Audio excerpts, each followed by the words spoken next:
Hoje de manhã, quando nós estávamos nos ministrando, eu falei que o pastor é como um semeador, né? Que semeia a palavra nos corações. E que a palavra só vai produzir fruto na sua vida se a sua terra for uma terra fértil, pronta, preparada para receber essa semente. E se você regar essa semente continuamente.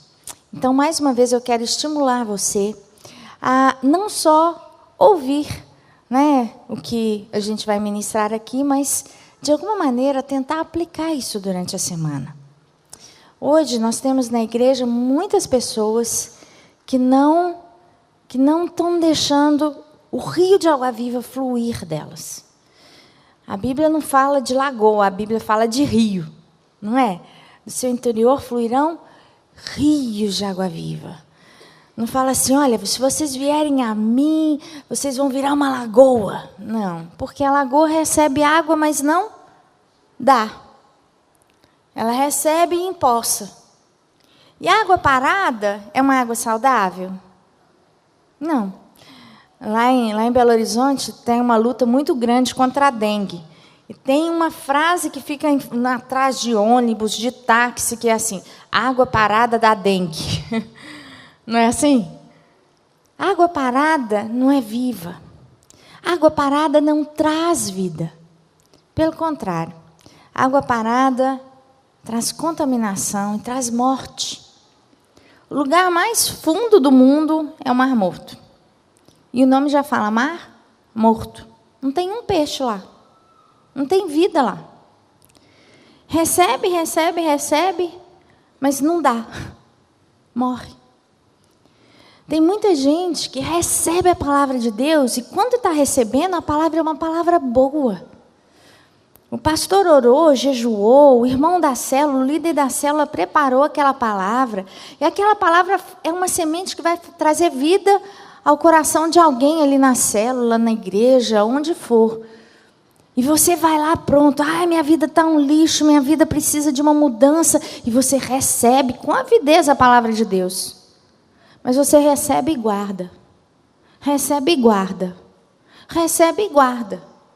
Não importa se a água que você recebeu era uma água boa. Você empoçou. Você não deu. Você não deixou aquela água fluir. Ela não vai ser vida para você. A gente tem que receber, abrir a torneirinha e dar. Recebe e dá. Recebe e dá.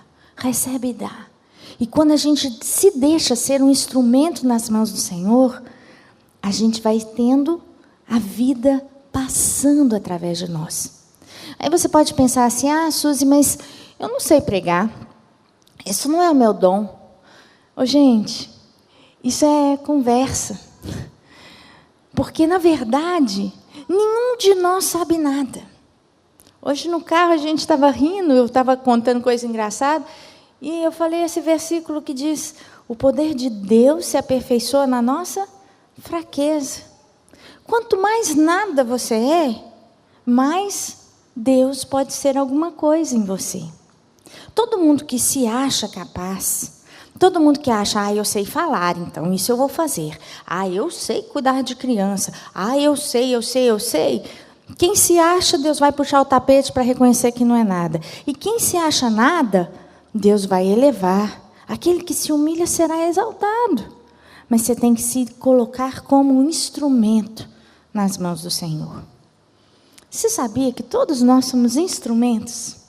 E ser instrumento é ótimo. Todo instrumento tem o seu valor. Todo instrumento é útil.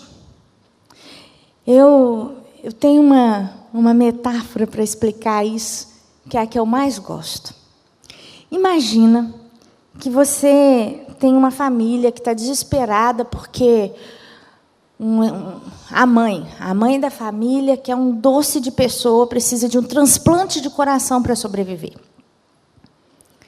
E aí, é uma cirurgia muito delicada, vai depender do médico. E aí a família junta o dinheiro, escolhe o melhor médico. Todo mundo empresta dinheiro porque tem que ser aquele médico, que ele é o cara. Todo mundo que faz aquele transplante com aquele médico sobrevive. E aquela mulher, a vida dela vale a pena. Então, o pai investe, a mãe, os irmãos investem, todo mundo trabalha e tal, e pagam o melhor cirurgião.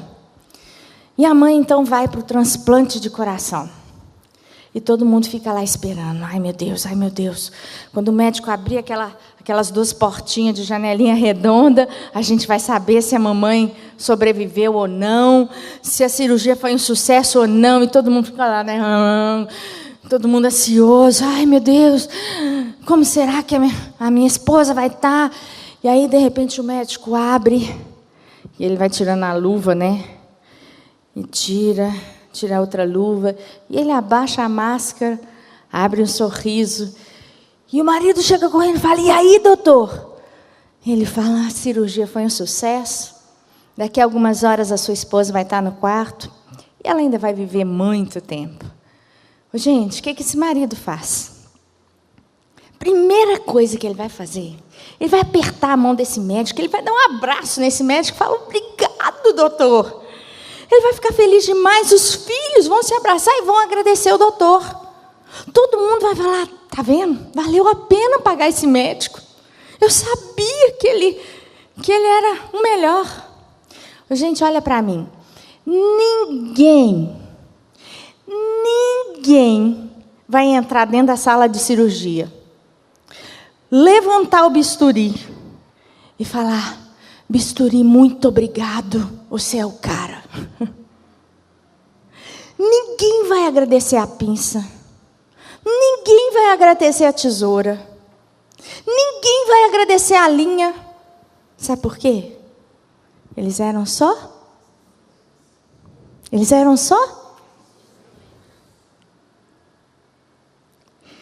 Deus não divide a glória dele com ninguém. Os instrumentos são diferentes, mas todos necessários. Cada um é usado num determinado momento. O bisturi não é mais importante do que a tesoura, não é mais importante do que a linha. Às vezes, você é a vassoura ou o pano de chão que limpou o anfiteatro lá onde vai ser feita a cirurgia, a sala de cirurgia. Não importa em que momento Deus vai te usar, mas Deus deu para cada um de nós um talento. Não adianta o bisturi esticar o pescocinho e falar: doutor, você está usando a linha a tempo demais, agora é minha vez, não lembra de mim aqui, agora sou eu. Tem a hora. Às vezes a pinça vai só segurar uma veia, e a função dela na cirurgia vai ser tão rapidinha, mas essencial. Cada um usado de um jeito, todos importantes. Ninguém melhor que ninguém. E a glória é só dele. Vocês acham que eu estou aqui, que eu sou melhor que alguém? Nós todos somos só instrumentos.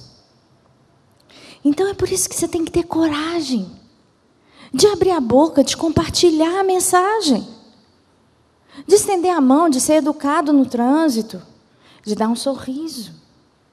A gente recebe e dá. Todo mundo pode dar. Todo mundo tem algo para fazer. E a gente tem que entender que nós todos em conjunto, fazemos parte do plano de Deus.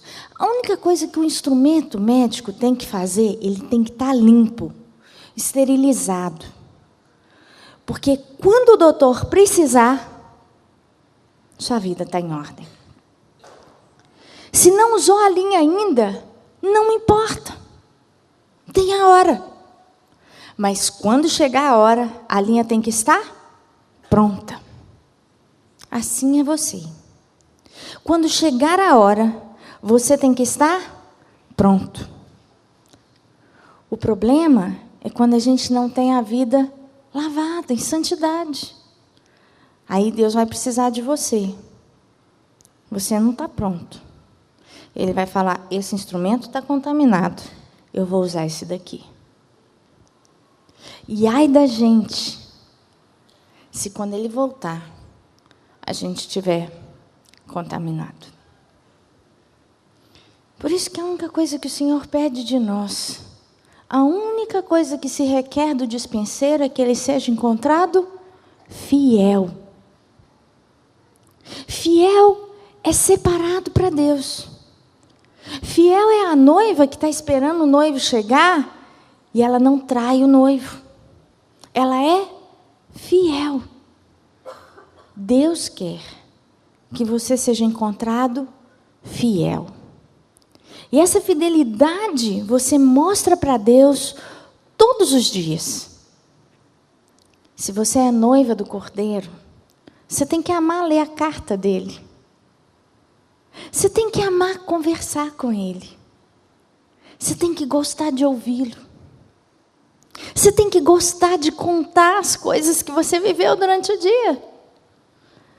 Como um casal de namorado gosta de um telefone, né? Como que gosta de um WhatsApp? Como que é importante a troca de informações. Somos noiva de um Deus tão maravilhoso, que quer se comunicar conosco. E se nós o amamos, a gente tem que estar não só pronto para ouvir, mas para contar também. Hoje, nós vamos estudar a palavra de Deus, num texto que eu gosto muito. Lucas, capítulo 24. Eu vivi um desafio há 2 anos atrás. Eu estava tendo que testemunhar a respeito da minha cura. E naquela semana, eu ia pregar num congresso, de um dia de mulheres, lá no Rio de Janeiro. A mensagem era no sábado. Na segunda-feira, eu tinha pegado os meus exames. E eu tinha descoberto que o câncer tinha voltado. E eu tinha que ministrar sobre o meu milagre. E eu tinha acabado de receber a notícia que o câncer tinha voltado. E aí? E aí? Segunda-feira eu pego os exames, sábado eu tenho que pregar. Todas as mulheres esperando uma história de vitória, de cura, de milagre. E agora? Viajei com minha mãe e eu não tinha um texto. E aí, quando eu cheguei eles deixaram a gente num hotel. Não, era na casa de minha irmã, num hotel. Não lembro. Era um hotel, lembro do quarto. Aí a mamãe falou, Suzy, eu estou tão cansada, eu vou dar uma deitadinha. E aí ela deitou na cama e eu falei, Deus, o que eu vou falar? Ai, o que eu vou falar? Aí eu abri a Bíblia, Falei, Senhor, me dá uma palavra. E eu abri nesse texto, os discípulos no caminho de Emaús. Aí eu falei, Deus, eu não estou brincando. Tipo assim, como que desse texto eu vou tirar uma aplicação porque eu tenho que ministrar essa noite? Meus irmãos, Deus começou a descortinar esse texto diante dos meus olhos. E eu quero compartilhar essa palavra com vocês nessa noite. Vamos ler Lucas capítulo 24, a partir do versículo 12.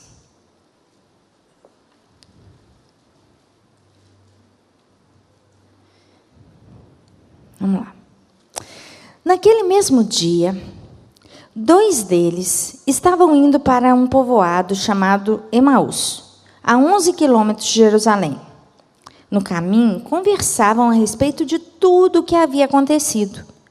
Enquanto conversavam e discutiam, o próprio Jesus se aproximou e começou a caminhar com eles. Mas os olhos deles ficaram impedidos de reconhecê-lo. E ele lhes perguntou, sobre o que vocês estão discutindo enquanto caminham? Eles pararam, com os rostos entristecidos, E um deles, chamado Cleopas, perguntou-lhe: você é o único visitante em Jerusalém que não sabe das coisas que aconteceram nesses dias? Que coisas? Perguntou. O que aconteceu com Jesus de Nazaré? Responderam eles. Ele era um profeta. Podemos ver nas palavras e nas obras que Deus é com ele. Ele era um profeta, poderoso em palavras e em obras diante de Deus e de todo o povo. Os chefes dos sacerdotes e as nossas autoridades o entregaram para ser condenado à morte e o crucificaram. E nós esperávamos que fosse ele o que remisse a Israel. E hoje é o 3º dia desde que isso tudo aconteceu. Algumas mulheres entre nós nos deram um susto hoje, dizendo que de manhã foram ao sepulcro e não acharam o corpo dele. Voltaram e nos contaram ter tido uma visão de anjos, que disseram que ele ainda está vivo. Alguns dos nossos companheiros foram ao sepulcro e encontraram tudo exatamente como as mulheres disseram, mas não o viram. Então, ele lhes disse: como vocês custam a entender e como demoram a crer em tudo que os profetas falaram. Eu vou falar do jeito que está na outra tradução, que é assim: ó nécios e tardos de coração para crer tudo que os profetas disseram. Não convinha que o Cristo padecesse essas coisas e entrasse em sua glória? E começando por Moisés e por todos os profetas, explicou-lhes o que deles constava nas Escrituras. Ao se aproximarem do povoado para o qual iam, Jesus fez como quem queria ir embora. Mas eles insistiram muito com ele, dizendo: fica conosco, pois já a noite vem e o dia está quase findando. Ele entrou para ficar com eles. Quando estava à mesa, tomou o pão e, tendo dado graças, o partiu e o deu a eles. Então os olhos deles foram abertos e o reconheceram, e ele desapareceu de diante deles. Perguntaram-se uns aos outros: não estava queimando o nosso coração enquanto ele nos falava, quando no caminho nos expunha as Escrituras? Levantaram-se e voltaram imediatamente para Jerusalém. Ali encontraram os 11 e os que estavam com eles reunidos, que diziam: é verdade, o Senhor ressuscitou e apareceu a Simão. Então os 2 contaram o que tinha acontecido com eles no caminho e como Jesus fora reconhecido por eles no partir do pão. Muito bem, vamos imaginar essa cena, essa história. Nós temos 2 discípulos entristecidos. Emaús era uma cidade bem pequenininha, que ninguém nem sabe direito que cidade era essa. Era distante de Jerusalém, um arraialzinho. Hoje a gente tem um êxodo rural enorme aqui para São Paulo, né? O povo sai do interior e vem para a capital. Para quê? Para tentar a vida na cidade grande. É muito raro alguém sair da capital e voltar para um buraquinho desse tamanho, que tem 5 casinhas. Porco, vaca, galinha, não é? Se esses discípulos estavam saindo de Jerusalém, voltando para Emaús, eles estavam procurando o quê?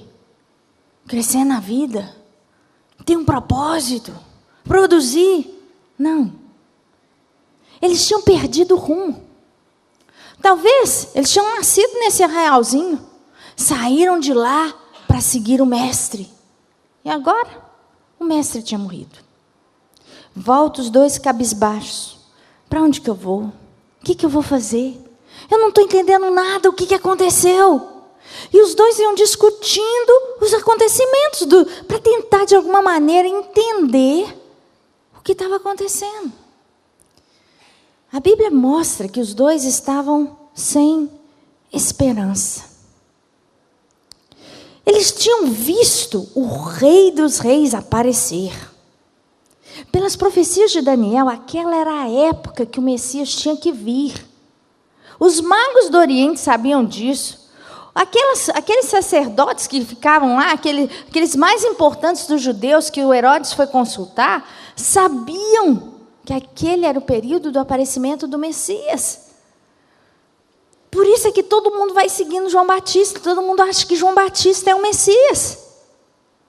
A ponto de depois vários discípulos perguntarem para o João Batista e para Jesus: é você? É você? João Batista tem que falar com os discípulos dele: ó, gente, não sou eu não. Eu estou só preparando o caminho, o Messias vem depois de mim. Jesus era 6 meses só mais novo do que João Batista. E Jesus não tinha feito o alarme, o barulho que João Batista tinha feito. Mas o povo sabia que era a época do Messias. De repente Jesus vem. Quando Jesus aparece, ele começa a curar enfermos, a pregar o reino de Deus.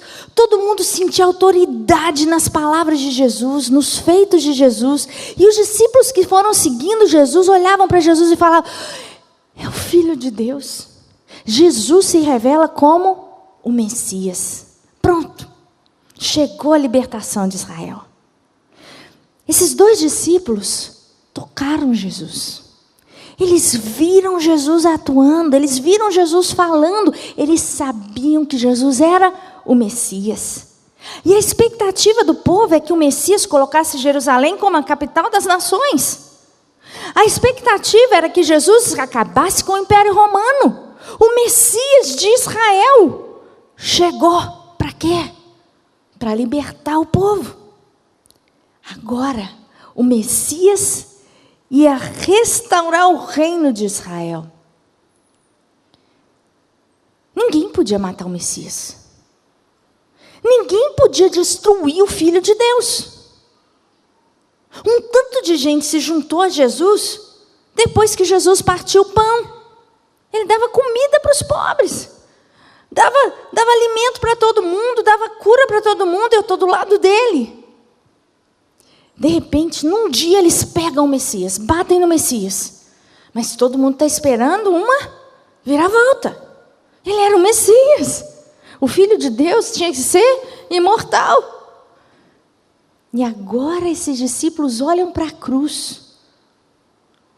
O Messias que foi profetizado mais de 2000 anos antes. E durante toda a Escritura, tinha alguém dizendo, Isaías falava, vai vir o Messias. Jeremias falava, vai vir o Messias. E agora todo mundo está esperando o Messias e eu vejo o Messias. E eu olho, esse Messias está na cruz. Só tem 3 anos que ele apareceu e agora ele está morto. E esses discípulos não entendiam nada. Eles não tinham conhecimento que hoje eu e você temos, que a cruz era simplesmente uma passagem através da qual Jesus ia restaurar e perdoar o nosso pecado, que ele precisava de morrer para isso, que ele veio para isso. Os discípulos ficavam pensando, é o Messias. Jesus aparece do lado dos 2 andando, e Jesus pergunta, o que vocês estão conversando? Por que vocês estão tristes? E eles falam, mas viajante, você não sabe o que aconteceu? E eles começam a falar para Jesus. Jesus fala, não, o que aconteceu? E eles falam, olha, veio Jesus de Nazaré, homem poderoso em palavras, em obras, e nós esperávamos que fosse ele o que remisse a Israel. Nessa noite eu quero conversar com vocês sobre a nossa esperança. Aqueles discípulos esperavam o quê? Que o Messias remisse a Israel. O que a gente espera? Ninguém espera coisa ruim. Se uma mulher está grávida, ela espera um neném saudável. Ninguém espera uma síndrome de Down. Ninguém deseja um neném com problema cardíaco. Se você casou num altar, diante de Deus, você não espera a separação nunca. Você casa para ser feliz para sempre. Nós esperamos só vitória. Nós só esperamos as coisas boas. Mas todos nós sabemos que as coisas ruins vêm. Fazem parte da vida. Mas a gente nunca está pronto para elas. E os discípulos estavam sem esperança mais. Eles estavam desiludidos. Porque a esperança deles tinha sido frustrada. Os dois estavam tristes, desiludidos, porque achavam que a sua esperança tinha sido em vão. Às vezes, a gente pensa, agora chegou a minha vez. Agora eu vou ser promovido no emprego. E não é nada. Agora eu vou passar no concurso. E não passa. Agora, meu filho vai. Agora vai sair esse casamento. Você investe tudo. E a coisa não acontece. E a gente fica desiludido, frustrado. Os discípulos chegaram a ver até a morte. Será que a morte é o fim? A gente pensa que sim. Tipo, a pessoa está doente no hospital. Você ora para ela ser curada. Na hora que a pessoa morre, você pensa, que pena, né? Acabou. Morreu, acabou a esperança. A coisa mais maravilhosa é saber que a morte não é o ponto final para o nosso Deus. Até depois da morte, ainda tinha esperança. Nosso Deus é um Deus que quer restaurar a nossa esperança. Ele quer firmar a nossa esperança, ancorar a nossa esperança no lugar certo. Porque quando a nossa esperança está firmada na areia, ela vai ser frustrada. Mas quando ela está firmada na rocha, ela vai produzir fruto. E eu quero ensinar isso para vocês nessa noite. Aonde ancorar a nossa esperança? A primeira lição que a gente tira desse texto é que os discípulos estavam conversando e Jesus estava do lado. Mas os olhos deles estavam fechados, eles não reconheceram Jesus. A primeira lição que a gente tira é que nas horas mais difíceis da nossa vida, Jesus está lá. Na hora que a gente acha que deu tudo errado, Jesus está lá.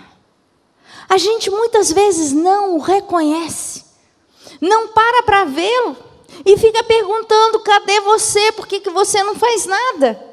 Mas é promessa dele, eu estarei com vocês todos os dias até a consumação dos séculos.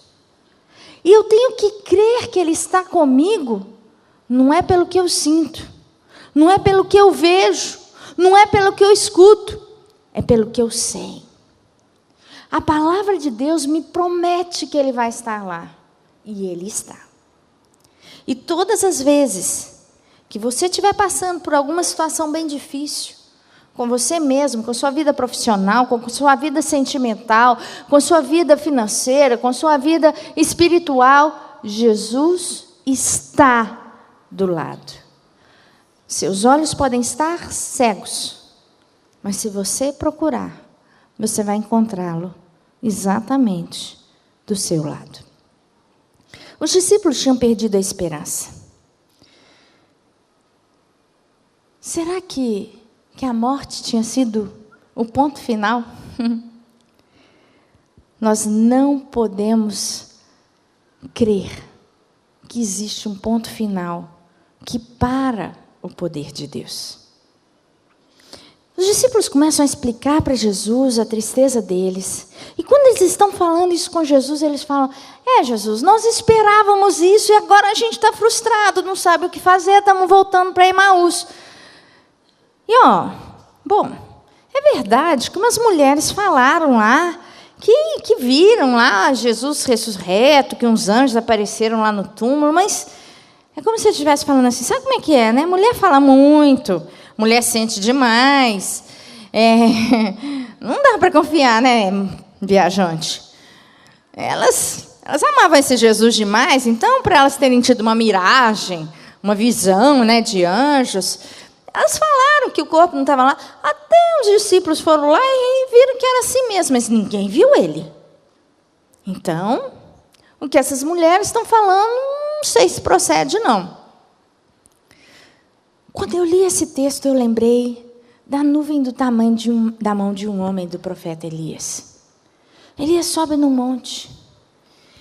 Elias começa a orar para vir chuva. E ele manda o servo dele olhar se tem nuvem no céu. O céu é azul, nada de nuvem. O servo vai, olha uma vez, não tem nada. 2 vezes, não tem nada. Na 7ª vez, Elias, tem uma nuvenzinha do tamanho da mão de um homem. Gente, numa imensidão de céu azul. Isso aqui é sinal de chuva? Não. Mas isso ensina para a gente que a gente não pode desprezar as pequenas coisas. A gente não pode desprezar a fala das mulheres. A gente não pode desprezar os pequenos sinais. Eu estou orando para essa pessoa sair do mundo das drogas. Já tem 1 ano, já tem 2 anos, já tem 10 anos e nada acontece. Um dia eu passei na sala e vi ele até estava ligado lá numa rede evangélica que ele nem desligou, porque toda vez ele passava e desligava o canal. Não desligou? Está chegando a hora. Quando a gente vê uma coisa pequenininha, a gente se agarra a ela. E a gente crê que aquilo é um sinal de que algo vai acontecer. Quando Elias ouve o servo falando, Elias fala: desce da montanha, porque aí vem uma tempestade. Isso significa fé. Eu tenho que crer nas pequenas coisas. E por causa delas eu tenho que tomar uma atitude, eu tenho que agir. Quando eu simplesmente creio, acredito só no coração e não faço nada, as coisas não mudam. Eu preciso de entender esses pequenos sinais. E por causa deles, eu tenho que tomar uma atitude. Nós precisamos de entender quando Deus fala conosco. Nós precisamos de entender e começar a ler os sinais. A fala das mulheres é um sinal. O sonho de uma criança é um sinal. O medo de uma criança é um sinal. Quantas vezes você deixou seu filho em casa e ele ficou assistindo uma televisão e ficou vendo um filme de sessão da tarde, você serve o café no final e aí você coloca o pãozinho com manteiga e a criança chega e fala assim: nossa, só tem isso para comer? E você olha e fala: quê? É assim que fala com a mamãe? Ih, mãe, nossa, só estou falando que eu não quero pão com manteiga, não. Sinal de que aquilo tudo que foi ministrado à tarde na cabecinha dele está lá dentro. E aquela agressividade que está sendo colocada para fora na hora do pão com manteiga está mostrando que a boca fala do que o coração foi cheio. Quantas vezes a gente nem liga para o que está entrando na mente dos filhos? É tão mais fácil, né? É tão mais fácil.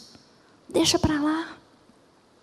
É tão mais fácil ver um adolescente chegando em casa, batendo na porta do quarto, entrando para conversar no WhatsApp, e você nem perguntar o que é. É tão fácil ver um irmão no cantinho da igreja chorando, sozinho, e você passar rápido, afinal você tem que fazer o almoço. Você está ocupada demais para parar e para perguntar por que você está chorando. É tão fácil a gente não valorizar pequenas mudanças positivas. A pessoa fez alguma coisa, o marido é um grosso. Um dia, ele chega em casa e ele consegue tirar a roupa e colocar no cesto de roupa suja. E você fala: uau, que vitória! Mas tem gente que olha para isso e fala assim: nossa, já não era sem tempo, né? 20 anos pedindo para pôr essa roupa no cesto de roupa suja e hoje você pôs. Nossa vida! Matou a vontade do marido fazer de novo, né? Quando a gente valoriza as pequenas coisas. Quando a gente enxerga as pequenas coisas como o começo de uma coisa grande. Quando a gente entende Deus falando através de pequenos sinais. Quando a gente consegue escutar o conselho de um vizinho. Quando a gente aprende com a experiência de um irmão. Aqueles 2 discípulos não valorizaram a fala das mulheres. E por causa disso, eles iam perder a oportunidade de saber que Jesus tinha ressuscitado, se Jesus não tivesse ido ao encontro deles. Isso mostra mais uma coisa linda, Deus sempre dá uma segunda chance. Abre os olhos. Aprende a aproveitar as segundas oportunidades, porque está cheio de gente que morre no caminho, porque não enxerga que Deus falou uma vez, 2 vezes, 3 vezes. Na vida da gente, quando a gente erra numa coisa, quando a gente não é aprovado em uma prova, aquela prova ela vai ser repetida. Se eu faço uma prova de matemática e eu bombo, eu vou ter que repetir aquela prova de novo, até eu ser aprovado, e aí eu vou para uma série onde a prova vai ser mais difícil. E se eu sou aprovado, eu vou para uma outra série onde a prova vai ser mais difícil. E assim eu vou crescendo. Você já percebeu que algumas coisas parecem que se repetem na sua vida? Às vezes você não está sendo aprovado quando você é criticado. E direto você vai receber crítica. Se quando você é criticado, você se justifica e critica quem te criticou, você vai bombar. E Deus vai te dar outra pessoa para criticar você, para ver se você acerta da segunda vez. E outra pessoa para ver se acerta da terceira vez. E se tem alguma coisa que está acontecendo na sua vida direto, é porque você não está dando a resposta certa. Muda. Em vez de se justificar e criticar de volta, elogia. Paga o mal com o bem. Desenvolve o amor, desenvolve palavras de elogio, desenvolva palavras mansas. Como é que você age quando o seu filho faz uma coisa que você não esperava? Se você não agiu certo, ele vai fazer de novo, e de novo, e de novo. Deus quer que a gente aprenda. E Deus dá uma chance a mais para a gente ter o nosso caráter desenvolvido. Você é cristão, você vem na igreja para aprender as coisas de Deus. Deus quer que o seu caráter seja aprovado. Nós estamos vivendo um tempo, meus irmãos, que o mundo está ficando cada vez pior. As coisas vão ficar afunilando para quem é salvo mesmo. Cada vez mais o mundo vai obrigar os cristãos a decidirem. É como se tivesse trevas e luz. E aqui no meio é uma mistura, né, de crepúsculo, assim, de trevas com luz. Eu não sei até que ponto é a luz entrando nas trevas ou até que ponto é as trevas entrando na luz. Isso não importa. Mas é tudo misturado. Quanto mais para cá, mais luz. Quanto mais para cá, mais trevas.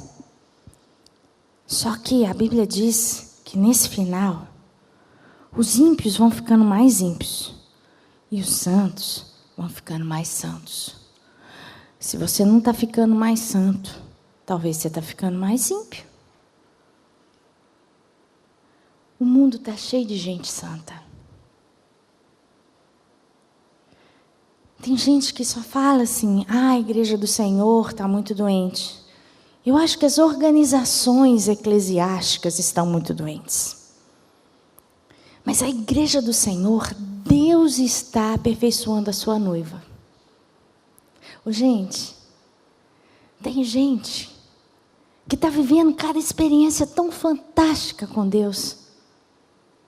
Pessoas anônimas. Gente sem nome espalhado na China, na Rússia, em Ruanda, no Quênia, nos Estados Unidos, no interior de São Paulo, lá no Nordeste, na Argentina, que nesse minuto está de joelho no chão, boca no pó, ninguém sabe, mas o Senhor está vendo. Gente que está tendo experiência de orar por pessoas que morreram e essas pessoas estão ressuscitando.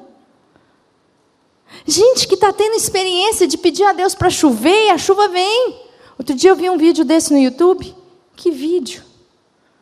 Um cara, um profeta de Deus lá no Quênia. Gente, olha a fé desse homem.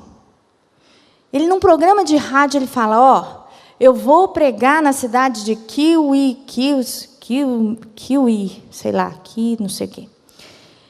E Deus falou para mim que nessa cruzada, Ele vai mandar chuva, um lugar seco. O vídeo filma aquele tanto de pastagem com gado morrendo, tudo seco, não chovia um tempão. E essa chuva que Deus vai mandar é uma chuva de avivamento. Bom, chega o dia da cruzada. África, aquele tanto de africano. Milhares de pessoas, milhares. Aquele palanque, e o povo lá e canta, dança, e aquele solzão, né? Nenhuma nuvem no céu, aquele céu azul, azul, azul, aquele sol quente. Eu fico pensando se fosse eu. Se fosse eu numa hora dessa, eu ia olhar e falar, Deus, não é meu nome não, é o teu que vai ser envergonhado, então Deus dá seu jeito aí. Eu ia falar assim, gente, Deus falou que ia mandar chuva, então vamos orar para Deus mandar chover, né? Vocês vieram aqui, então, vamos ver, vamos orar, gente, e ora, vamos lá, manda chuva, Senhor. Sabe o que esse profeta faz? Ele sobe no palanque e fala assim, vocês vieram aqui porque eu falei que ia vir chuva, não foi? Pois bem, se Deus falou comigo e eu sou um profeta de Deus, a chuva vai vir. Se a chuva não vier, é porque eu não ouvi Deus falando, mas eu sei o que eu ouvi. E se Deus falou que ia chover, e eu falei para vocês, podem esperar, porque a chuva vai vir.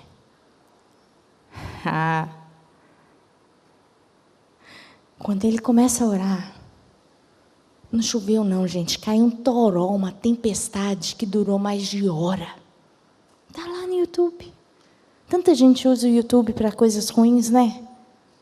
Você clica lá no YouTube assim, anjos cantando. Você vai ver um vídeo de um rapaz chamado Elias Arguello, cantando em espanhol. Quando você clica para ouvir, ele está gravando um DVD, voz e violão. De repente, ele para e ele começa a escutar um som. E o som vai aumentando e você escuta um coral de anjos cantando. E não tem só um vídeo desse, não. Tem um tanto. E a gente que lê a palavra de Deus e vê que um coral de anjos cantou quando Jesus nasceu, a gente tem a oportunidade hoje de ver e ouvir coral de anjos cantando, não só lá, mas com Jason Apton dos Estados Unidos, com outras pessoas. O mundo está cheio de gente santo, que tem buscado a Deus de verdade. Eu disse hoje de manhã, que meu marido costuma dizer que ninguém pode fazer para o diabo mais do que eu faço para Deus. Mas quem trabalha para o diabo está fazendo mais do que você. Gente, quem vai raspar a cabeça em candomblé, fica dias de jejum, comendo sangue apodrecido. Vai em cemitério, cavar, passar por polícia, fazer coisa errada, escondida, para tirar a carne em putrefação de ser humano e comer aquilo.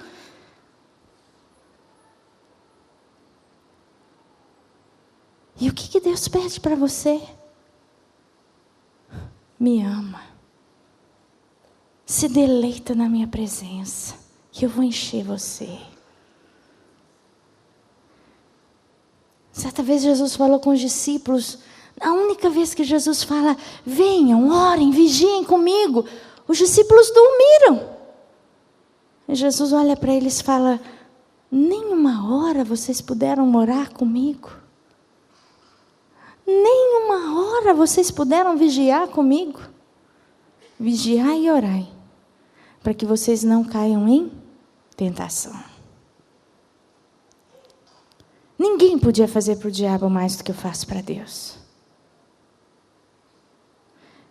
A gente pode fazer muito para Deus.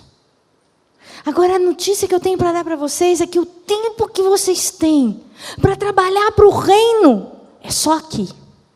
É só agora. Porque essa vida vai passar.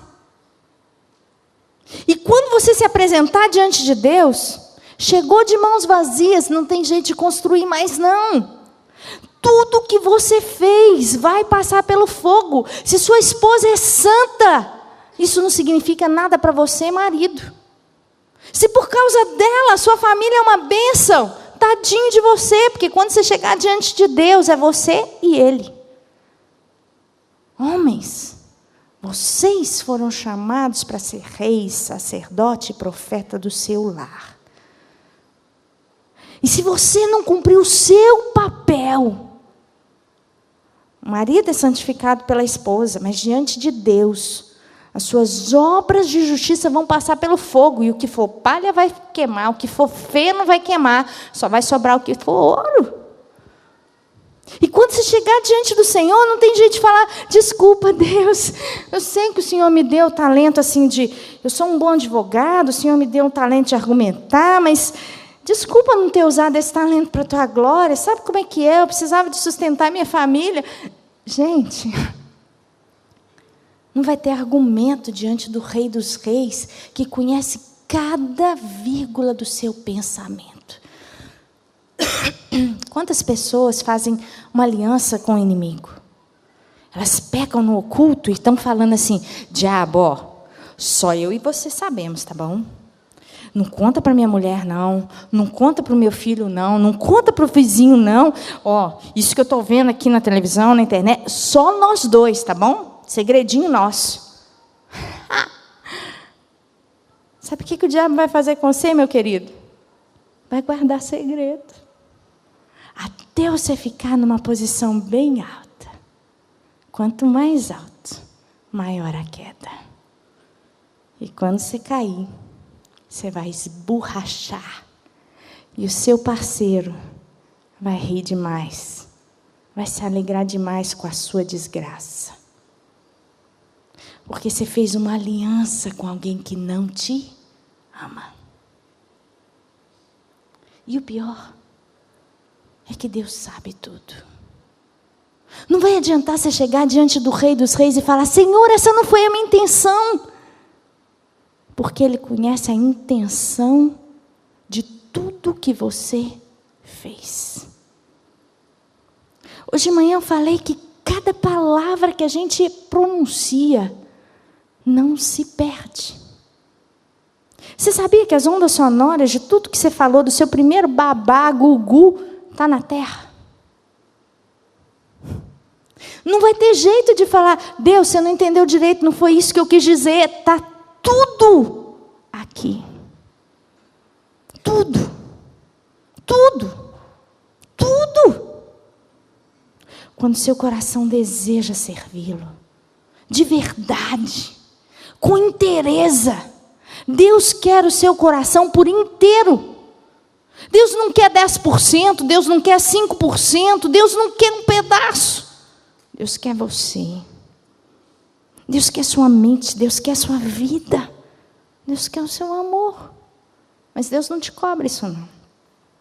Ele te dá liberdade, sabe por quê?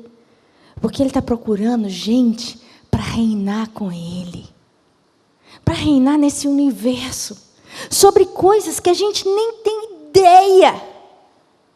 A Bíblia diz que o que está esperando a gente lá no céu, nem olhos viram, nem ouvidos ouviram, nem jamais penetrou em coração humano o que Deus tem preparado para aqueles que o servem. Vai ser tão maior que a gente não consegue entender, porque o que a gente conhece é púlpito, é flor, é cor, é luz, é ar, mas a gente não tem ideia do que tem para lá. Mas para a gente reinar com Ele lá, Ele precisa de peneirar e ver quem me ama de verdade. Quem está disposto a ser provado e vai permanecer fiel. Esses discípulos aqui, caminhando frustrados, eles estavam desconsolados, desiludidos. E Jesus ali do lado deles, ouvindo. Eu fico imaginando que Jesus podia falar assim: chora não, fica triste não. Poxa, eu estou sabendo que você está assim. Eu sou psicóloga, então eu fico pensando, se fosse eu ia falar assim: oh, sou eu, não fica triste, eu venci a morte, se alegra comigo. Toda vez que alguém está triste, a gente conforta o coração dessa pessoa, não é? A Bíblia fala que Deus não veio pisar a torcida que fumega, nem terminar de esmagar a cana que já está quebrada. Isso significa que quando uma pessoa está triste, a gente não vai pisar nela ainda mais. Mas quando esses discípulos contam para Jesus que eles estão tristes, sabe o que Jesus fala para eles? Jesus fica bravo. Ele olha para eles e fala: nécios e tardos de coração para crer tudo que os profetas disseram. Jesus ficou irado. Jesus xinga eles de tolos, de nécios. Sabe por quê? Porque eles não creram no que os profetas tinham dito. Os olhos deles estavam no que eles viram. Eles viram o Messias na cruz. Eles viram o sangue. Eles viram uma espada. Eles viram o Messias morto. Eles tinham visto isso, eles tinham cheirado aquilo. Eles tinham visto o choro de todo mundo, era real. Jesus morto era real. Mas os olhos deles estavam no real e Jesus ficou bravo, porque ele disse: vocês tinham que ter crido no que estava escrito, e não no que vocês estavam vendo. Meus irmãos, quando nós cremos no que a Bíblia diz, e não nas circunstâncias, nossa esperança nunca é frustrada. Quando a gente usa o óculos da palavra de Deus, tudo muda. Se eu tivesse com um óculos cor-de-rosa, tudo ia ser cor-de-rosa. Quando eu vejo as circunstâncias pelo crivo da palavra de Deus, a compreensão do real é totalmente diferente. Os discípulos tinham acesso ao que estava escrito. Eles tinham a palavra de Deus, eles tinham a Torá nas mãos. Eles podiam ler no Salmo 22 que o Messias, ele ia passar pela cruz, mas nenhum dos ossos ia ser quebrado. Eles podiam ler o que estava escrito, mas ele foi traspassado pelas nossas dores, ele foi moído pelas nossas iniquidades, o castigo que nos traz a paz estava sobre ele, pelas suas pisaduras nós fomos sarados. Estava escrito que o Messias tinha que morrer. Se eles tivessem entendido, ao invés de ficarem tristes, eles teriam ficado felizes. A nossa compreensão da realidade vai falar como nós nos sentimos. Um mesmo fato, essa caixa preta estar aqui, pode ser visto com um olhar bom, ou pode ser visto com um olhar negativo. O fato é o mesmo, depende do que está dentro do meu coração. Se eu olho para essa caixa e penso: para que essa caixa está aqui? Deixa eu imaginar uma coisa ruim aqui. Ela está impedindo que eu ande para esse lado.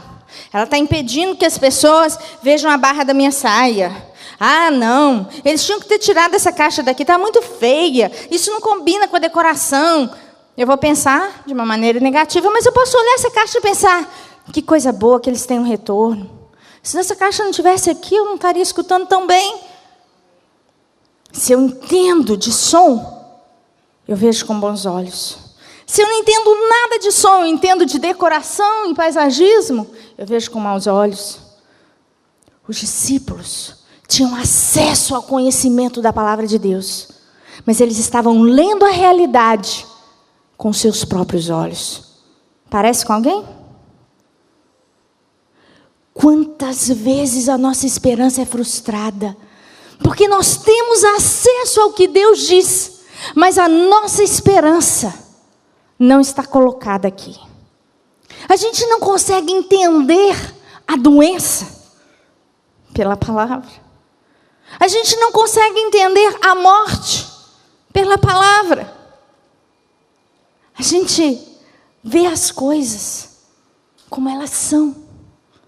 E a realidade não é nada boa. Jesus fala para eles: vocês são tolos. Não convinha que o Cristo padecesse. Meus irmãos, no começo eu disse que ninguém espera coisa ruim. Mas aqui Jesus está dizendo para os discípulos: a morte não era só boa, não.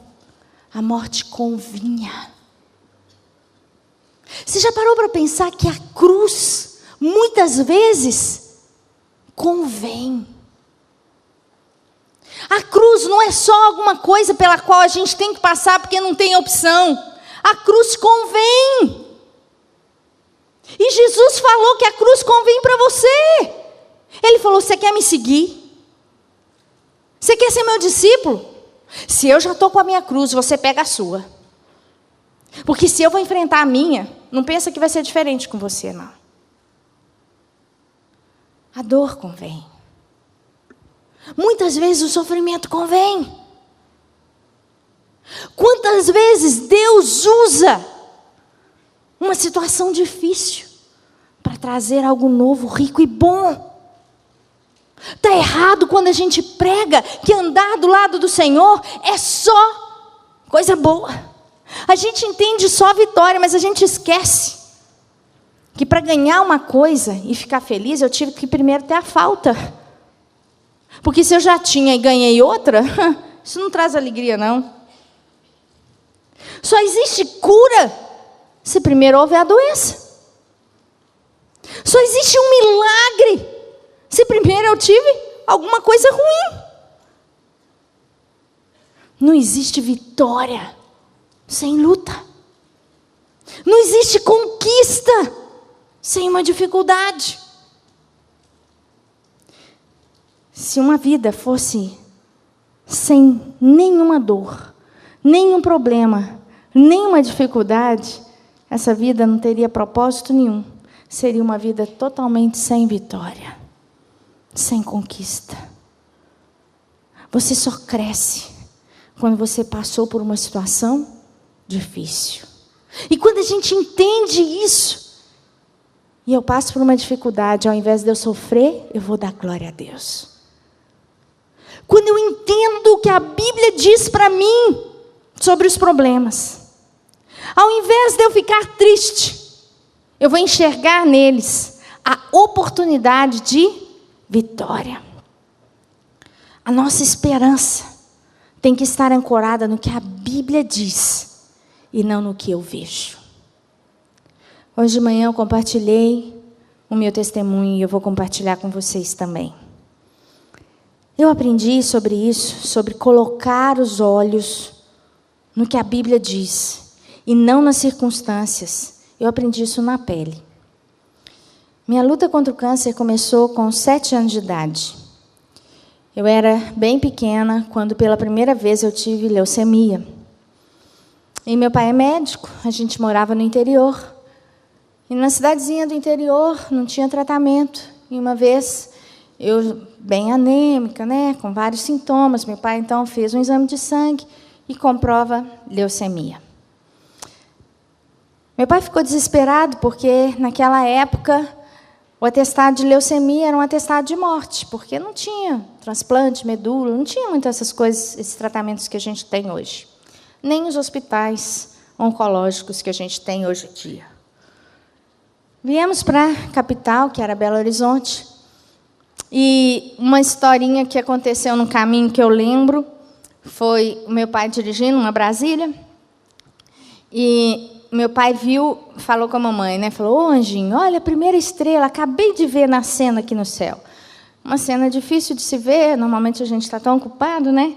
Então a gente não vê como que as estrelas aparecem no céu à noite. Ele viu, a mamãe brincou e falou assim: ô anjinho, quando a gente vê uma estrela nascendo, a gente pode pedir o que quiser que acontece. E ela riu, porque ela estava brincando, e meu pai começou a chorar. E eu vi o meu pai chorando. E eu falei para ele: pai, não preocupa com a minha doença, não. Eu sei o que você pediu para Deus. Você pediu ao Papai do Céu para me curar, mas Jesus já me curou. Chegamos em Belo Horizonte, fui fazer meus novos exames de sangue para ver o que ia acontecer, se eu ia internar. Os primos se reuniram no Parque Municipal e ficamos brincando, esperando o resultado. E a minha família foi orar. E quando o resultado chegou, eu não tinha nada. Completamente nada. Meu pai, muito cismado, voltou.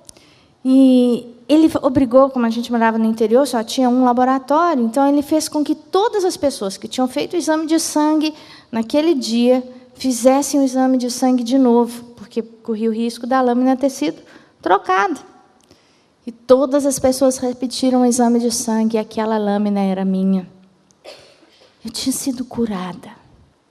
Deus podia fazer um milagre instantâneo. Deus pode. Mas a gente não tem que limitar Deus numa caixinha e falar: Deus, agora faz desse jeito. Foi por isso que cada vez que Jesus cura um cego, ele cura de um jeito diferente. Acho que se todo cego ele tivesse curado cuspindo no chão, fazendo um barro e pondo no olho, hoje estava cheio de pastor fazendo a mesma coisa, né? Achando que o ritual é que tinha a cura. Mas não. Tem hora que Jesus fala, tem hora que Jesus encosta, tem hora que ele cospe no chão. Para quê? Para mostrar que não é a ação. O poder é dele. E ele faz do jeito que ele quiser. Voltamos. E eu descobri, quando eu tive a minha primeira filha, que Deus tinha trocado meu sangue. Eu era O negativo, positivo. E hoje eu sou O negativo. Deus deixou uma marca para mostrar: passei por aqui.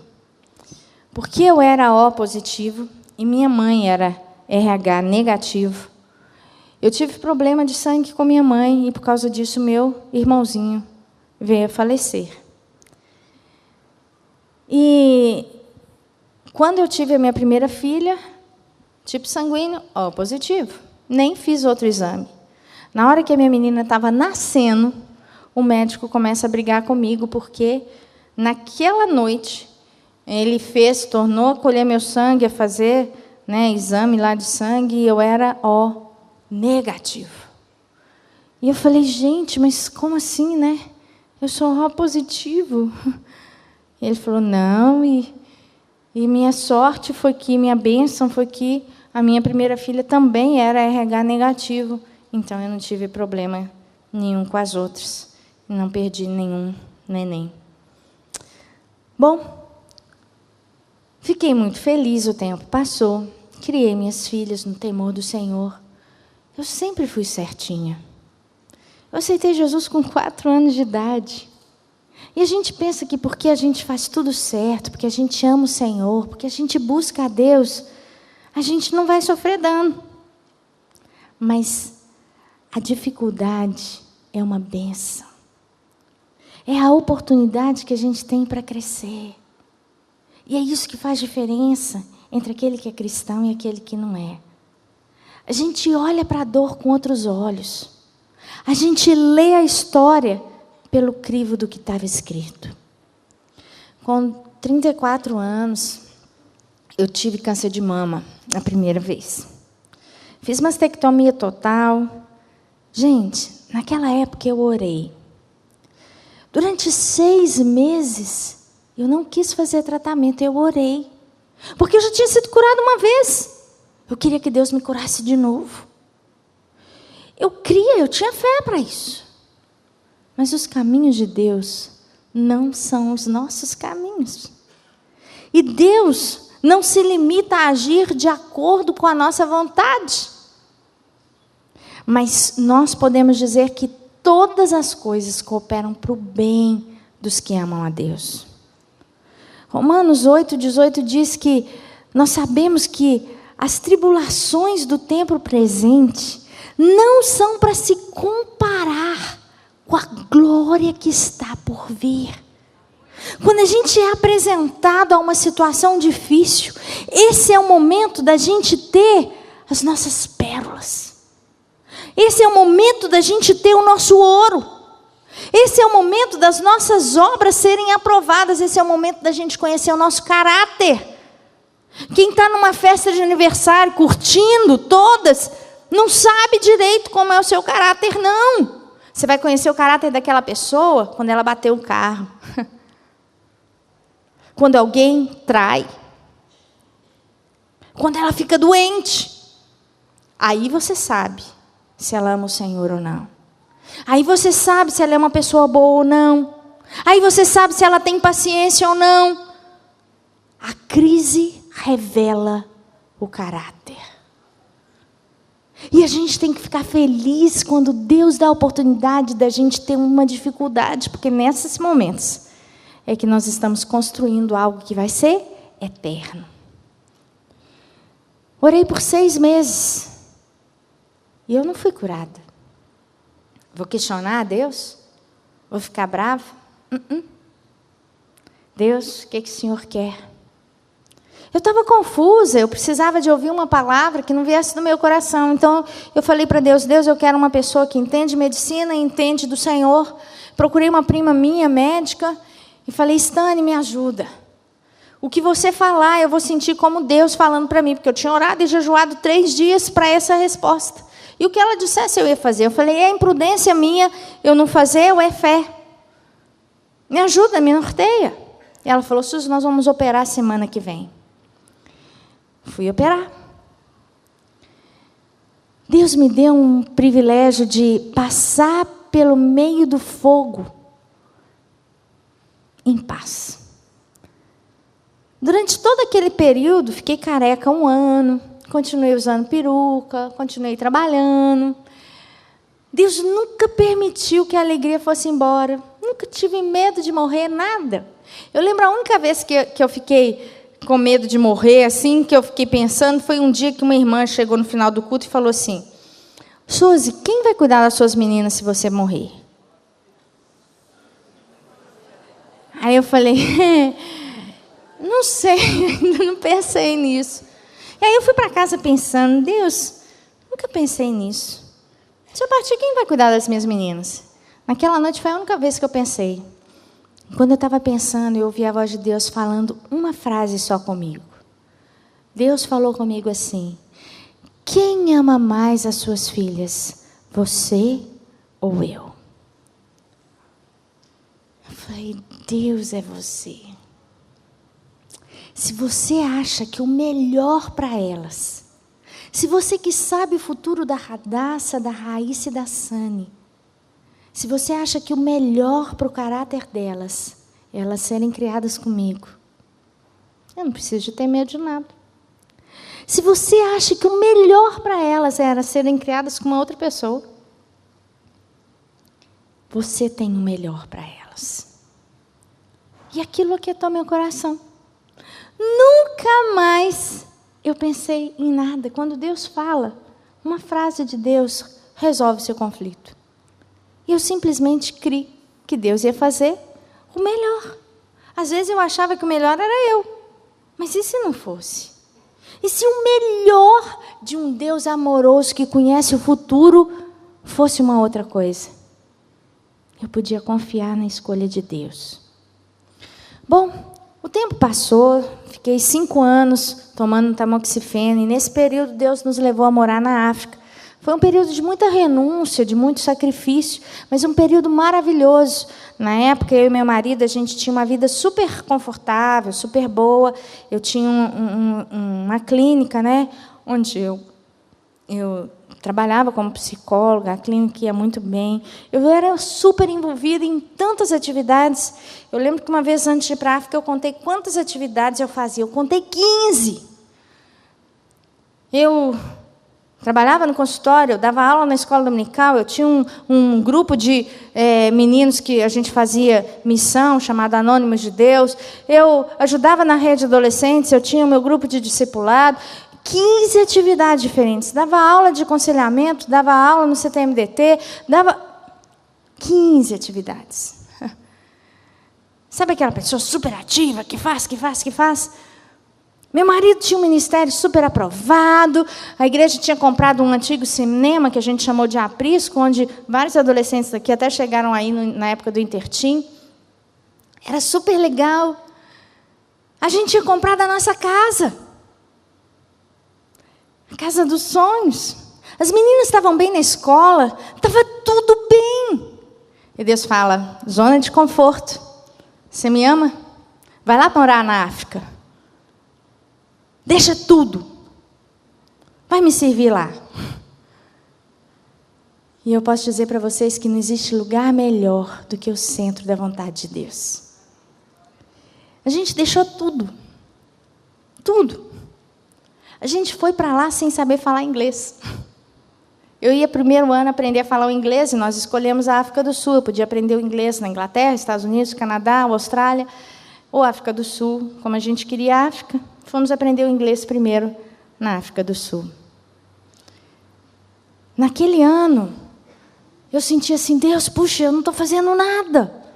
Lá no Brasil eu fazia tanta coisa para o Senhor e agora eu estou aqui lavando prato, cuidando de menino, todo dia aprendendo inglês. Na minha cabeça eu achava só isso.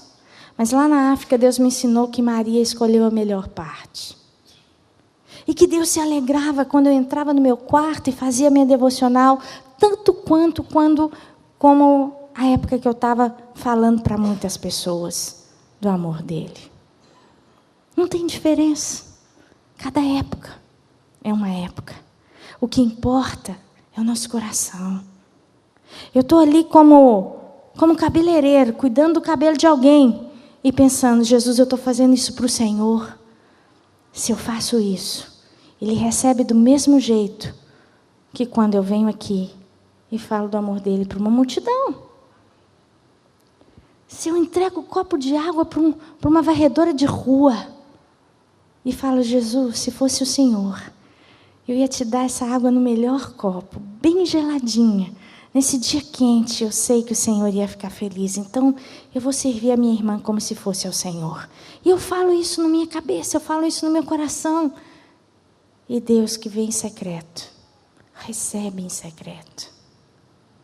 O mundo está cheio de gente anônima fazendo a diferença. E Deus tem recebido esse aroma suave de atitudes de justiça. Lá na África, Deus começou a nos usar muito, mas eu tive um outro incidente que foi, apareceu o câncer de novo. Deus me curou lá na África de uma maneira maravilhosa. Voltamos para o Brasil 1 ano e meio depois.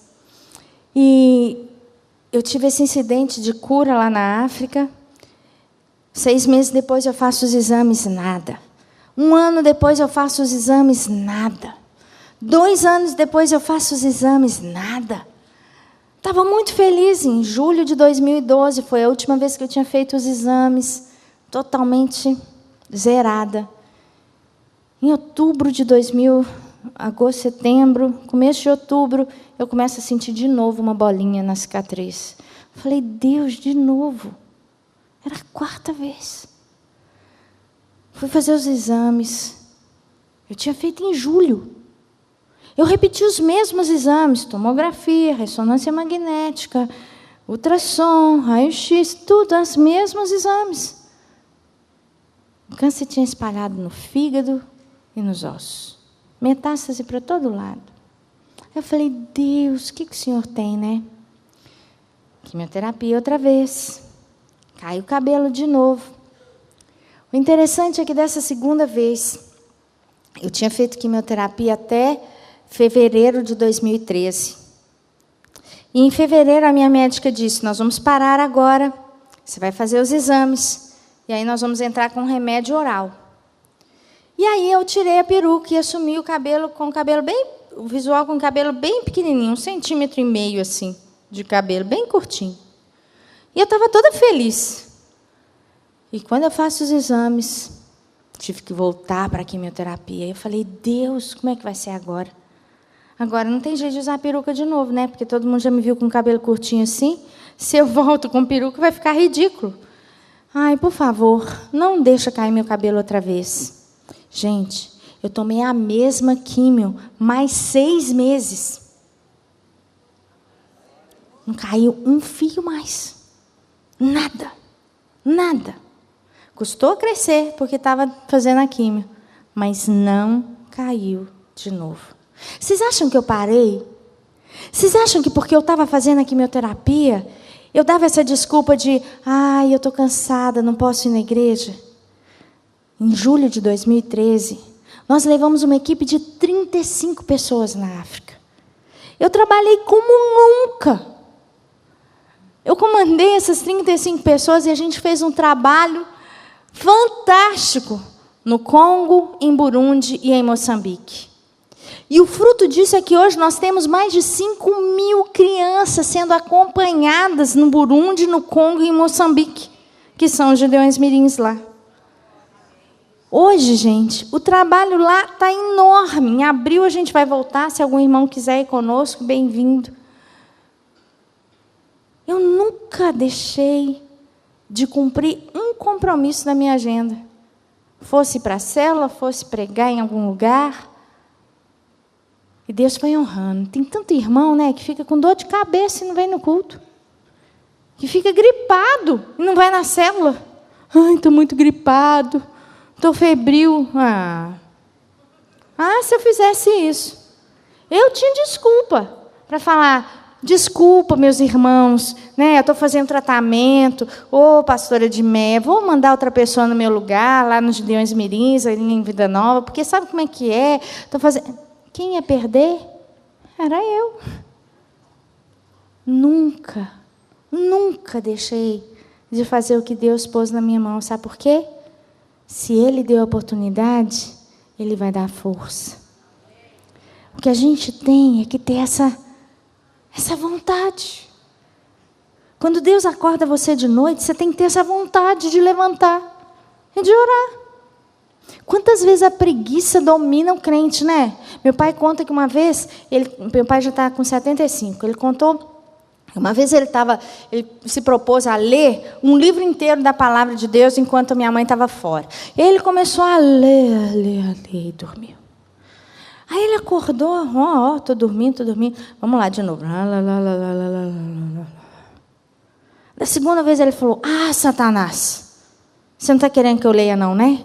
Pois toda vez que eu for ler e que eu tiver sono, eu vou andar em volta da mesa, adorando o Senhor. Aí ele começou a ler, dormiu. Ele levantou, Senhor, eu te adoro, eu te glorifico, o Senhor é grande, não há outro Deus como o Senhor é maravilhoso.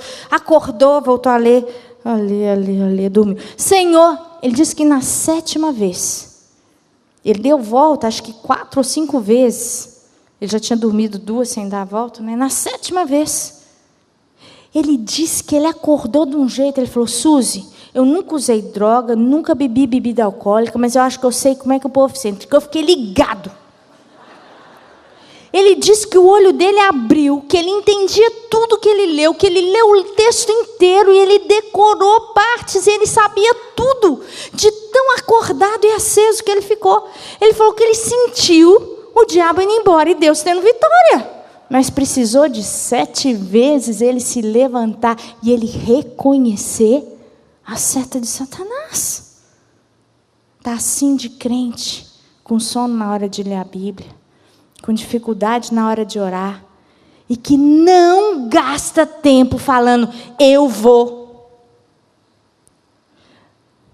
Muita oração, muito poder. Pouca oração, pouco poder. Nenhuma oração, nenhum poder. Não está acontecendo nada na sua vida, não, meu irmão. Pouca oração. E não vem falar para mim, eu oro, porque se orasse estava acontecendo. Eu oro. Ora? Quantas horas por dia? Quantas vezes por semana? Se está orando 1 hora todo dia, ora 2. Suzy, eu já oro 2 horas por dia, todo dia. Impossível não acontecer nada. Impossível. Não está acontecendo nada. Não, ora 3. Quero ver. Não tem esse que não busca a Deus em primeiro lugar, que não tem todas as coisas sendo acrescentadas. Você não está vivendo o sobrenatural de Deus, não? Está buscando pouco. Não está andando nas alturas com o Senhor, não? Não está buscando o Senhor em primeiro lugar. Fato. Deus quer uma igreja vitoriosa. E para isso, a gente paga um preço. Quem é Gideão aqui tem que estar na torre. Não existe isso de deixar meu horário vazio, não. Não existe isso de esquecer, de estar cansado, de estar atrasado. Tem que ter fidelidade. Porque você cobra de Deus ser fiel. Imagina se Deus esquecesse de fazer o sol nascer de manhã. Ou se Deus esquecesse de perdoar o seu pecado. Deus é fiel. E a gente tem que ser fiel com Ele também. O tempo passou e eu continuei fazendo quimioterapia. Quando eu voltei da África, meu presente foi ficar sem a quimioterapia. Em fevereiro desse ano, eu comecei a sentir uma febre. E aí eu fui ver de que era a febre, fiz exame de tudo. Em dezembro a gente tinha ido na Nigéria, em janeiro eu fui na África do Sul. E aí pensamos que podia ser malária, fui fazer exame, fiz exame de tudo. Nada, nada, nada. Quando eu faço meus exames tradicionais de novo, o câncer tinha espalhado no pulmão e no outro peito. Volta para a quimioterapia. Mais uma vez, nada. Meu cabelo inteiro. Meus irmãos, sabem o que eu sentia na quimioterapia? Nada. Fiz quimioterapia de fevereiro até 3 semanas atrás. Nesse ano inteiro, sabe o que eu senti? Nada. Quando eu chego para a minha médica, ela sempre me pergunta, e aí, o que você tem? Nada, doutora. Não, mas você está bem mesmo? Não precisa ficar com vergonha, pode contar para mim. Nada. Quando a gente tem mais de 20 tumores, eles não escrevem o número de tumores, eles escrevem inúmeros. Eu tinha inúmeros tumores no seio, inúmeros tumores no fígado, pulmão, tudo, inúmeros. Metástase para todo lado. Sabe aquela história dos amigos de Daniel, que passeavam no meio do fogo e o fogo não queimava? Eu conheço essa história. Não importa se a gente está no fogo. Quando Jesus está com a gente, o fogo não queima. Você pode sentir dificuldade, pode passar por dificuldades, mas você tem alguém que está acima de todas as dificuldades e que te dá a vitória em todas as dificuldades. Meus irmãos, eu aprendi a não olhar o que o papel diz. Porque o que o papel diz não sou eu. Eu aprendi a crer no que está escrito. Eu sei as promessas de Deus que estão aqui. E é por isso que eu confio nelas. Aqui está escrito que Deus cuida de mim. E eu acredito nisso. Aqui está escrito que Ele está comigo todos os dias. Você sabe o que a Bíblia diz para você? Você sabe quais as promessas que a palavra tem para nós? Deixa eu só ver. A Bíblia diz que há um tempo para todas as coisas. A Bíblia diz que nós devemos dar graças por todas as coisas. A Bíblia diz que o Senhor é meu pastor, que eu tenho que crer e deixar que Ele cuide, que a minha ansiedade não me ajuda em nada, que a minha ansiedade não vai permitir que eu seja mais cuidada. A Bíblia chama o Senhor de médico dos médicos, de aquele que cura. A Bíblia me ensina que a palavra final é dele. Quando eu sei o que a Bíblia diz, e eu creio no que a Bíblia diz, eu não tenho medo. Eu não enxergo a dificuldade como um problema. Eu enxergo a dificuldade como uma oportunidade de eu construir algo que vai ser eterno. Eu enxergo a dificuldade como uma oportunidade de encorajar outras pessoas. Eu enxergo a oportunidade como um privilégio de Deus na minha vida. Gente, se tem um povo que vai receber um galardão maravilhoso no céu, são os mártires. A Bíblia fala de um lugar especial para todos aqueles que deram sua vida por amor a Cristo. Um privilégio que vocês não vão ter. Talvez eu não tenha. Ser mártir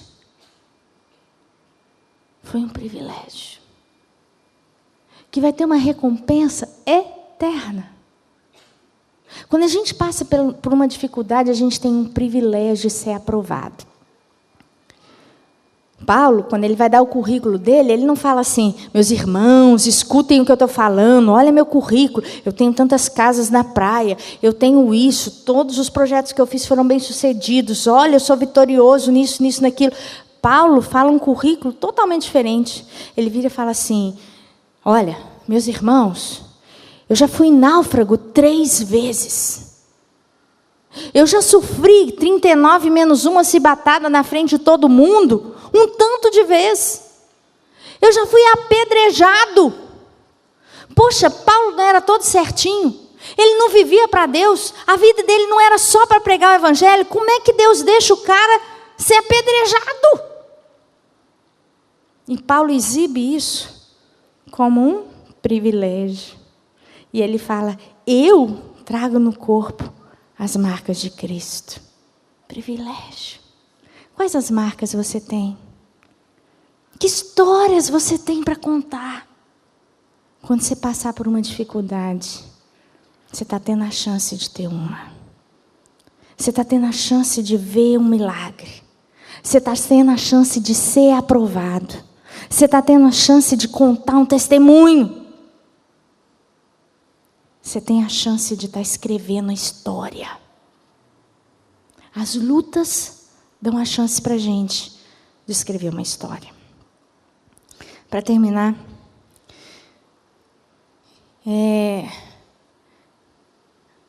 como eu disse, eu terminei a minha quimioterapia há 3 semanas atrás. E agora eu estou tomando um medicamento oral. E Deus tem me dado muita graça. Eu me considero um milagre. Outras pessoas que têm metástase espalhada no corpo, assim, não vivem como eu vivo. Eu não tenho nada. E eu não preciso do exame me falar que eu não tenho nada. Eu sei que eu não tenho nada. Eu estou aqui. Eu não sinto nada. Eu não sinto nada. Eu vivo normal, eu respiro normal, eu como normal, eu faço tudo normal. Como? Milagre. E Deus não precisa de um pulmão perfeito para respirar. Deus pode fazer. Eu lembro de um líder da Donep, que o olho dele ficou podre, ele perdeu o nervo óptico. Deus curou o olho dele, mas não deu o nervo óptico, e ele enxerga sem nervo óptico. Deus pode. Deus pode. Deus pode fazer na minha vida, Deus pode fazer na sua vida. Para terminar, eu quero dizer que aqueles discípulos ouviram Jesus falando para eles: não convinha que o Cristo padecesse. Meus irmãos, se de tudo que eu preguei hoje vocês se esquecerem, não se esqueça disso. A cruz convém. A cruz era necessária. E passar pela cruz foi a maior vitória de todas. Jesus desceu até o inferno para ser levantado e hoje está num lugar acima do qual ninguém nunca vai estar. Quer ser exaltado? Se humilhe. Quer crescer? Diminua. Quer ser servido? Sirva. Quer receber? Dê. Quantas pessoas querem receber, mas não são generosas? Hoje, quem mais dá é quem mora na favela. Na favela, as pessoas dividem o arroz que está na lata com o vizinho que não tem. Mas os ricos dão um pão velho, o biscoito vencido, o restinho do leite que já está quase perdendo. Tudo que não serve mais é o que eles dão. Como? Quer receber? Dá. Porque o que você dá, você tem. O que você guarda, você não tem. Porque lá no céu, você só vai ter a recompensa daquilo que você deu. Está assim de gente lutando para ter coisa que nunca vai ser deles. Você sabia que todo o ouro, todos os diamantes que tinham na terra quando Deus fez o Adão e a Eva, na terra continuam e não são de ninguém? Todo diamante que já foi encontrado no planeta está. E não é de ninguém, porque do Senhor é a terra e a sua plenitude. O mundo e os que nele habitam. Tudo que existe na terra é de Deus. E o povo fica se degladiando para ter uma coisa que nunca vai ser deles. Nunca vai ser deles. Porque a terra é de Deus. Luta para ter tesouro onde o tesouro vale. Luta para viver bem na eternidade. Quando Jesus acaba de ensinar para os discípulos que a cruz era o caminho de Deus para salvar o homem e que aquela morte não significava derrota, que era vitória, e que os discípulos começam a entender: nossa, então era necessário que o Cristo morresse e essa é a vitória. Entendi, então foi para isso que o Messias veio. Entendi. Quando eles entendem, eles chegam num lugar. Jesus finge que vai embora. E os discípulos falam: mestre, já é tarde, fica conosco. E Jesus fica. Isso ensina para a gente mais uma coisa. Quando você está quase chegando perto da bênção, não deixa Jesus ir embora, não. Luta. Jacó segurou o anjo, agarrou o anjo e não deixou ele subir. E falou: me dá minha bênção. A gente tem que segurar. A gente tem que segurar o Senhor e falar: Deus, eu não paro esse jejum enquanto o Senhor não falar comigo. Deus, eu não paro de ir no culto sexta-feira enquanto o Senhor não falar comigo. Deus, eu quero o Senhor pertinho. Eu não paro de orar pelo meu filho enquanto ele não for liberto. Eu não paro de interceder por essa família enquanto ela não for transformada. Deus, eu não deixo a minha bênção embora. Eu não desisto. E eles falam: fica, Jesus, fica, moço, fica mais um pouco. E aí acontece a coisa mais linda que eu vi nessa palavra. Jesus parte o pão e os olhos deles são abertos. Quando eles reconhecem que aquele era Jesus, sabe o que acontece? Jesus desaparece. Mais uma vez, Jesus estava ensinando para eles uma verdade profunda. Agora que vocês sabem, vocês não precisam de ver. A fé de vocês não tem que estar no que vocês veem, no que vocês tocam. A fé de vocês tem que estar no que está escrito, e não no que os seus olhos veem.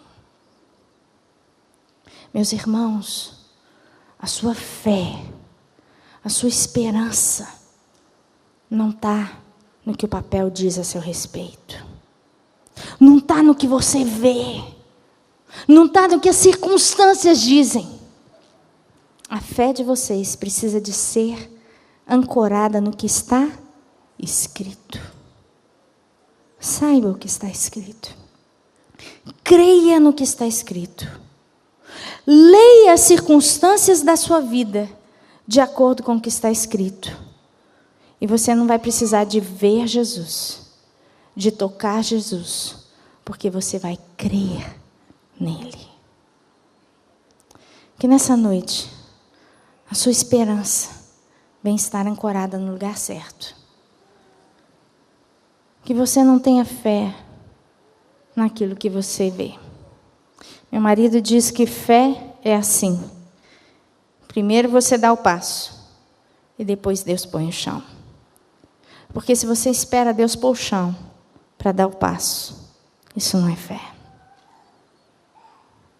Fé é assim. Você dá um passo e Deus põe o chão.